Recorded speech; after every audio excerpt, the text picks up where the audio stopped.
কি হয়েছে দেখো, সামান্য যৌতুকের টাকার জন্য আমার বোনকে অমানুষের মতো মারছে তোমার ভাই। এই যে দেখো দেখো, অমানুষ জানোয়ারের মতো মারছে, জানোয়ার একটা।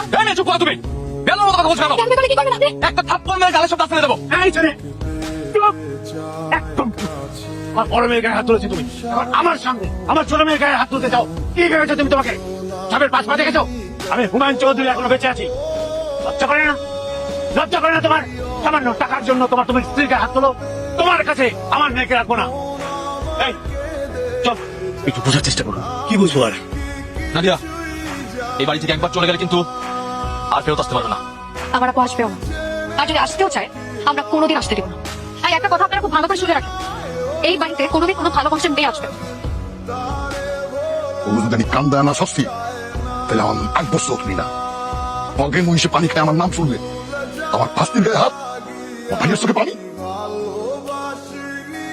বিয়ের পর থেকে আমি দেখতেছি মেয়েটা কিছু করলে সাথে সাথে ধমক দিয়ে তার স্বাদ আহ্লাদ আনন্দ কিছুরই মূল্য দিতি না। তুমি কি আমরা এগুলা শিখাই বড় করছি? হ্যাঁ, এসব কি? না হলে সময় নেই, বুঝতে চেষ্টা কর।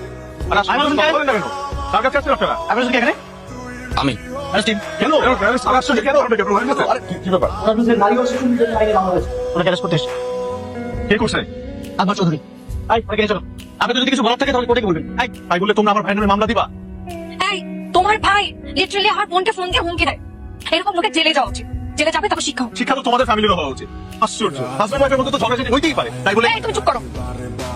তোমাকে তো আমি আলাদা ভাবছিলাম মাহান, কিন্তু তুমিও দেখি বাকি পুরুষদের মতো সেম টু সেম বের হয়ে গেছে তোমার পুরুষের দাঁত। যেটাকে তুমি একটু সেটা ঝগড়া করতেছো, তার হাজবেন্ড যখন ওয়াইফের গায়ে হাত তোলে তখন কত অপমানিত বোধ হয়, বুঝো তুমি? মামলা বাচ্চা এই মুখ সামনে কথা বলো। তুমি মুখ সামলায় কথা বলো। তোমাদের ফ্যামিলি কি? তোমার ভাই তো করে না কিছু, তোমার বাবার কোনো চাকরি নাই, বসে বসে বাড়ি ঘরের টাকা তুলে খাও তোমরা। মুখ সামলায় কথা বলো। আমার জীবনের সব থেকে বড় ভুল হয়েছে তোমার মতন একটা ছেলের সাথে প্রেম করা। আমারও ভুল হয়েছে, তোমার মতো একটা বেশ সাথে প্রেম করা। আমি যেন কোনোদিন তোমাকে দেখি না আমার ফোনে কোনো টেক্সট বা কল আসছে। আমি আর কোনোদিন তোমার এই চেহারাটা দেখতে চাই না। আমি আছি, একদম কোনো টেনশন করবেন না। আইমানকে আমি জেল থেকে বের করে আনবো, আমি ওর জামিনের ব্যবস্থা করবো। আইমান ভাইয়াকে বের করে নিয়ে আসবে, তুমি একদম টেনশন নিও না।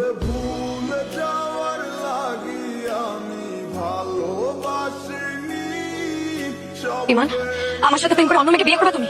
লজ্জা লাগে না? আমি তোকে ছাড়বো না, আমি তোকে ছাড়বো না। তুই তুই আমাকে ভালোবাসিস না দেখে এখন অন্য মেয়েকে বিয়ে করতে চাইছিস? তুই কেমনি বিয়ে করবি? কর, বিয়ে করবি তো কর। তুই আমার আমি আমার বিয়ে কর।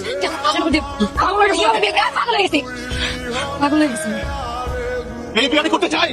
আমি তো কখনোই এই মেয়েকে বিয়ে করবো না, কাউকে না। তোমাকে আমি কাউকে বিয়ে করবো না, কারণ আমি যেগুলো জিত থেকে করতেছি, তোমার উপর আমার জিত ছিল। তুই এখানে কি করছিস? এই মেয়ে এখানে কি করে? আমরা একজন আরেকজনকে অনেক ভালোবাসি। কি কি বলছিস তুই? কি বলে তুমি বুঝো না? আজকে তোমার কারণে আমাদের ভালোবাসার এই অবস্থা। প্লিজ ভাইয়া, তুমি এই বিয়েটা ভেঙে দাও না ভাইয়া। বিয়ে ভেঙে দেবো নাকি? বিয়ে কি ছেলে হাতে মোড়া? ভালো কথা বলিস তুই? আমি বিয়ে করতে পারবো না, বিয়ে করতে হবে।